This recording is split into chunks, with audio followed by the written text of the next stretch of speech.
Hello, welcome, welcome. My name is Sarah Martin, and I am the quitting coach. And sharing these episodes to really inspect how quitting self destructive behaviors and, most importantly, the self destructive thoughts and habits that are in our lives can really help us up level and start really living more aligned, more heart centered, more joyful lives, really. And, I shared in the first episode so many things that I have given up between alcohol and drugs and tobacco and codependent relationships. Most recently, my soul sucking corporate job, and I'll certainly get into that as well. Um, but, just really thrilled to be helping other people find their way into what they are most aligned with, right? So, really using law of attraction as a way to do this, as a way to become more high vibrational, right? So, we're going to talk about vibration today. We're going to talk about self compassion, self care, self love. Like, what even is that, right? These are terms that are thrown around so many times. And, so many of us think, self care is going to get our nails done or our hair appointment.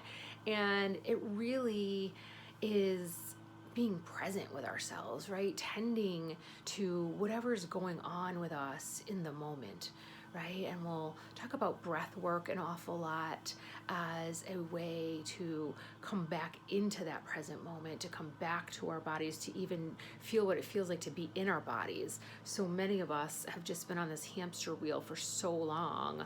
We're just doing, going, overthinking, and then maybe numbing ourselves out in certain ways that we're not even sure what's going on with us. So, how do we care for ourselves when we're not even sure what needs to be cared for, right? So, we'll inspect that, this knowledge and this awareness, and how am I tending for myself, and what is it that I even want if I'm, working with law of attraction and manifesting and vibrations, and what does that mean, right? So it's funny, when I start coaching, I have been on this path for at least 8 to 10 years, and working with law of attraction, and reading about it since, probably for 30 years. And I share that in my first episode that, you know, in my 20s and 30s, I was doing a lot of reading. I was striving. I was going after the results. I was going after, ringing all the bells that I had in my mind that were going to make me happy, that were going to, make me fulfilled.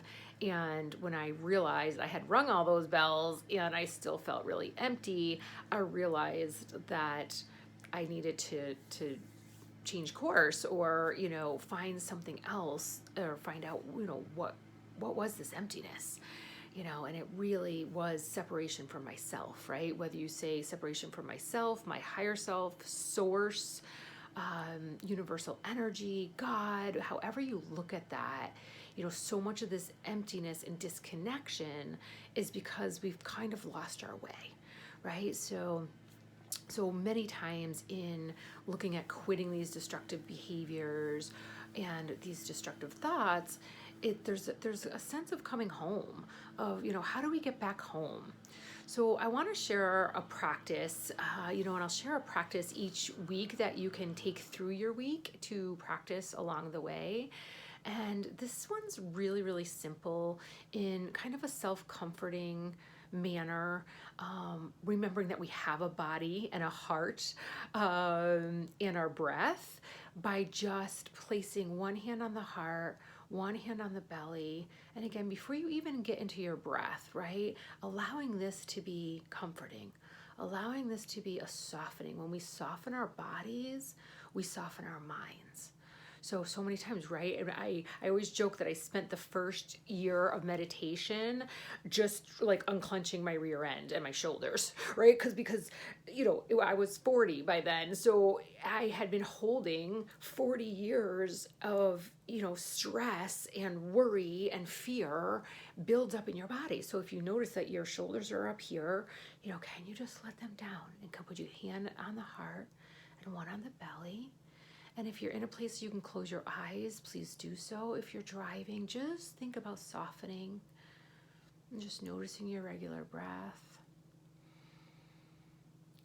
And then consciously noticing the inhale coming in through the nose, passing through that hand on the heart and pushing the belly out. And then as you exhale, softening from that belly, just softening with the next inhale, maybe trying on the feeling of I am safe.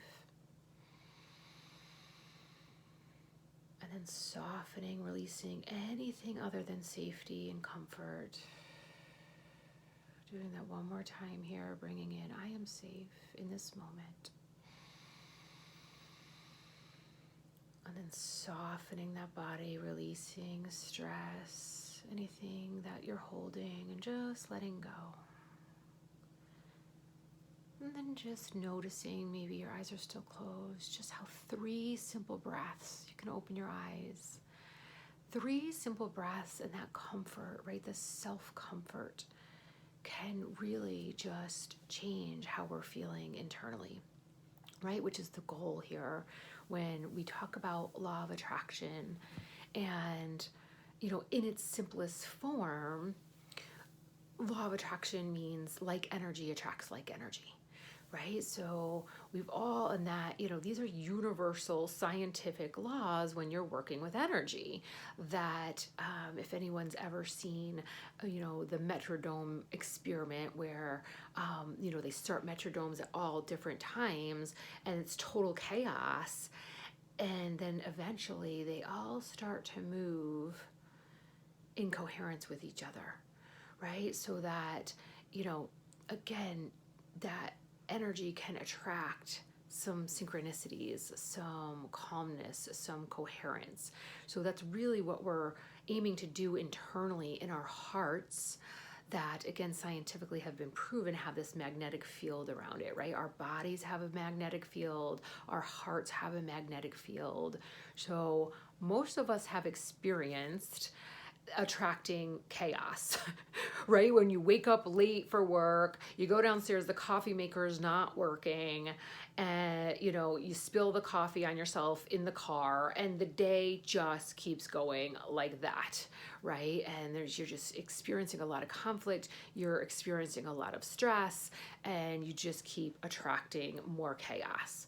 Right? So the beauty of breath, of like coming back in this moment, of clearing that out, right? Of not saying, I'm not going to live my day in that chaos, can really help us just reground, reset, and maintain a calmer vibration so that you might, offset some chaos that happened in whatever moment it is, of learning to come back to the breath and retraining yourself and your thoughts around what's happening, right? So many of us, once something like that happens, right? I was famous for running late, and I would just be in this panic of, making myself wrong and bad, and you're a failure, and how embarrassing to walk into somewhere, late. And again, that was stress that I was holding in my body, so that by the time I would get home from work, or certainly I can remember Friday, right? Friday, I couldn't get to the bar fast enough on a Friday because I just held all week. Now as my alcoholism progressed, it wasn't just Fridays that I was imbibing and using alcohol to take this edge off, but that is the importance in looking at the quitting, right? Is that how much are we holding on to stress, and how much can we be lightening that up? And again, using this law of attraction as a way to invite higher vibrations into our world. So again, breaking down law of attraction, which is the way that I got on this path. And I think I shared that, first I was using it as a way to lose weight and do a lot of healing within myself of food patterns that I had, right? This obsession with food and my weight and how I looked, and really a lot of insecurity and unworthiness that was vibrating in my body. So again, when we look at this self-compassion, I talked about, being compassionate for yourself, even when you're in these bad habits, right? We try to go at things so hard, right? And I'll keep using the binge eating and losing weight and getting into a body that I was happy with, a body that I was comfortable in, and that I first had to be comfortable in the body that I was in order to make that change, right? And that can be so hard to be okay with where you are, right? But in law of attraction, we've all heard that saying of what we resist persists, right? So if you're in resistance to yourself, to your body, to the binge eating, to the over drinking, to whatever it is, it just creates this vicious cycle of total shame and rejection of self, right? So you could think positive thoughts all day long about, I'm attracting this strong, healthy body. But if inside, really internally, what I'm vibrating is self-hatred and loathing, and every time I look in the mirror, I just see this heavy person, and I have just really negative thoughts about myself, those things are not matching up, right? I have to actually embody this, right? And this is where meditation and yoga and actually in the breath work and actually being with yourself, your energetic body and your physical body can help once you have played with the thought work a little bit. So I think the thought work is the best place to start, but the meditation can help you be still enough to even know what are the thoughts that are running my life, right? Because we are unconsciously running through our lives, right? We're not putting our hand on our heart and our belly and coming back, every hour to come back. And, I've been on my emails and I'm just reacting, and this one's coming at me and I'm feeling the stress, and there's that project, and we just keep, holding. And if we can make it a practice, maybe even just once an hour to come back to that breath work, to feeling calm in our bodies, it can make a world of difference. So this is a practice to play with just this week of like coming back to, I am safe, right? And watching the stories in your head that you're saying about these emails, right? Or the reactions in your body when you get an email from your boss, right? Because so many of us have certain things lined up that we're not even aware of. That boss equals authority equals the parent that was very critical of us. And so even if our boss is emailing us something positive or some, most of us see the boss's name in our email box and there's a visceral reaction. So these are things to start noticing through the day so that by the end of the day, you're not totally stressed out. You haven't held things all day long to the point where you want to numb out, where you are going to overdo. Now, again, life is stressful. So again, when I say not numb out, I think I mean severely numb out, right? So I think, of course, there's some benefit to quitting the day, right? When you walk in that, you don't have to be on the go. You don't have to be going, and proving results 24/7, right? That there is some benefit to quitting if you work full time. If you're, whatever you're doing in the evening, it is time to quit. But how am I quitting? Am I quitting with a good book? Am I quitting with, going to a yoga class? Am I quitting with my hand on my heart and my belly and relaxing and doing just a little bit of stretching, before I'm turning on a few good programs? And again, being really compassionate with yourself of what that looks like. And if right now that looks like a couple glasses of wine or overeating or, over scrolling, and watching your comparison and the not enoughness that happens when we do that, of really just being present with that is really where the starting point is of self-compassion and being okay with that. So again, just really watching that, not being in resistance, right? Like if you're going to overindulge, of just being with that, of like, yep, I'm gonna eat this whole bag of potato chips because I was so taken down today. I have this issue going on and I know I'm totally stressed out and I'm eating this whole bag of potato chips, and really staying with it. That was my first journey with staying with my habits that were taking me out of my body, and instead just staying in my body while those habits were happening. And it was amazing because what you're doing is you're lessening the resistance to it. You're just observing, yes, I am over drinking today. Yes, I did this. And then really being compassionate and saying, okay, and for me with the drinking, it was the next day of being like, okay, where can I forgive myself? And we'll certainly get into forgiveness more and more on this journey of quitting and self-care, self-compassion. But what that really, really looks like, again, right, is if your best friend were coming to you, if one of your kids or, a really close family member was coming to you saying, look, I've been this stressed out and this has been going on with me.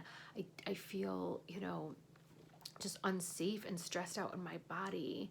And I'm going home and I'm eating tens of thousands of calories, or I am drinking, too much to the point where I'm barely coherent before I go to sleep, or, I'm just numbing out in whatever way it is, or this is how my brain is talking to me, what would you be saying to that person, right? What would you be saying? You'd be saying, I understand, right? I understand that it's that way. We've been through a pandemic and we're looking at, fears of World War III right now. And our whole world has changed, and we've all been through a whole lot of stress. And most of us have probably experienced a lot of different losses in our lives. And we're carrying around grief and sadness and anger. And the world we live in tells us we're supposed to be happy 24/7, right? So that makes us feel like something's wrong with us. And, this is the law of attraction that I work with, right? So the law of attraction that says, first and foremost, be good to yourself. Because if you're not vibing okay with yourself, which doesn't mean being happy 24/7, it means being really true to what is up, to feeling the sadness, the anger, exhaustion, and being okay with it, not resisting it, being your own best friend and saying, oh, I see you're really stressed out. What do you need right now? And sometimes just putting that hand on the heart and the hand on the belly and asking, what is it you need right now? And sometimes it's just, oh, I just need to sit in this breath for 2 minutes. 2 minutes. Maybe I need to make myself a cup of tea. Maybe I need to walk around the block. Maybe I need to call a friend. And starting to substitute, some of the numbing behavior with nourishing behavior. And again, that's where, getting quiet, people freak out about meditation. And they're like, I can't meditate. I just sit there and I think the whole time. That was my meditation for the first, and sometimes it's still my meditation. 10 years later, it's still my meditation. And that awareness is meditation, just to see what is on the loop. Because now I'm bringing my consciousness into the crazy loop. And that's where I can start changing my thoughts, right? So if you sit quietly and I just need to breathe, and I start re-experiencing the fear of my boss, and if I start really watching me go down the rabbit hole, right, of, I'm in trouble from the boss, I'm going to lose my job, I won't have an income, I can be homeless within a minute. right? I can be alone and homeless within 1 minute of a negative thought because they attach to each other. And, that's where the awareness comes in, to start paying attention to those and start calling yourself out of like, and using some humor sometimes, right? Of being like, okay, you just made yourself alone and homeless from the email from your boss that reminded you you have a deadline on Friday, right? Like she was just looking out for you, just reminding you, and managing her own fear, by the way, reminding you this project is due on Friday. It's not personal. She's not getting ready to fire you. You are safe, right? So that practice of coming back home into your body and saying, I am safe, and using that breath to do that. It's a simple thing. It's a simple thing, but maybe making a commitment this week to do that, and just noticing the changes in your body again. So it doesn't need to be, and maybe you want to commit to doing it for 5 minutes in the morning, and really just seeing what sitting there with your hand on your heart and one on your belly for 5 minutes can feel like. And maybe 5 minutes seems like an eternity, so it turns into 3 minutes. Because you will be surprised when you start sitting still how long time can feel. But I really encourage you to play with this as a self-care practice and just a noticing of what is going on in my brain, right? And can I be compassionate with it? When I start being aware, that's the first step in things starting to change. The awareness and the compassion. So I really welcome you to do that this week, just in whatever moments you can. Really, again, starting to be really conscious of how I'm waking up. Am I waking up reaching for the stress of yesterday, right? Our bodies are also very addicted to the stress and being busy, right? Notice how when somebody says, how are you? Right? I'm busy. I'm busy. Or when you ask somebody how they are, they're busy. And it's celebrated in this world, right? I'm still highly uncomfortable with my lack of busyness, especially after quitting my job. But realizing this is what I was manifesting, right? I was manifesting more space in my life, and I'm resetting my nervous system, getting comfortable with that. So, and I've been slowly doing that in the last 10 years with these kinds of practices, with breath work and meditation and yoga. And we'll talk about that some more in the coming episodes, but just playing with very simple practice of heart awareness and coming in here as a place of safety, right? As a like, in this present moment, I'm okay, right? But our nervous system is on alert, right? We're always just trying to keep ourselves safe, right? So many of us are in the future trying to anticipate what's going to happen as a way to keep ourselves safe. Whereas if we can just keep coming back to this present moment, realizing we are safe.